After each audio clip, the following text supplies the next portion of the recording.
அல்லாஹ் குர்ஆனில் கூறுகிறான், நிச்சயமாக மது போதையின் மூலம் ஷைத்தான் சாதிக்க நாடுவதெல்லாம் உங்களுக்கிடையே விரோதத்தையும் வெறுப்பையும் உருவாக்கி இறை நினைவை விட்டும் திசை திருப்பி உங்களிடம் தொழுவையில்லாமல் ஆக்குவதே ஆகும். இந்த போதையை நீங்கள் தவிர்த்து கொள்ள மாட்டீர்களா? என் அன்பு உறவுகளே, இஸ்லாம் எச்சரிக்கும் பெரும் பாவங்களில் இந்த மது பழக்கத்தையும் அல்லாஹ்வின் தூதர் அவர்கள் இணைத்து எச்சரிக்கிறார்கள். நரகில் தள்ளும் இந்த தீய செயலை தவிர்த்து கொள்ளுவோம். தமிழ்நாட்டின் இளைஞர் மாணவர் சமுதாயத்திற்கு உங்கள் குடும்பத்தைச் சேர்ந்த ஒருவனாக, உங்கள் தந்தையாக ஓர் உருக்கமான வேண்டுகோள். போதையின் பாதையில் யாரும் போகக்கூடாதுன்னு மன்றாடி கேட்டுக்கிறேன்.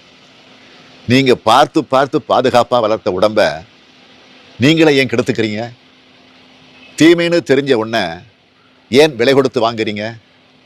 கெடுதலை நீங்களே ஏன் தேடி போறீங்க? ஒரே ஒரு முறை ஜாலிக்காக போதைப் பொருளை பயன்படுத்தி அதிலிருந்து மீள முடியாத துயரத்தில் சிக்கிக்க கூடாதுன்னு கெஞ்சி கேட்டுக்கிறேன்.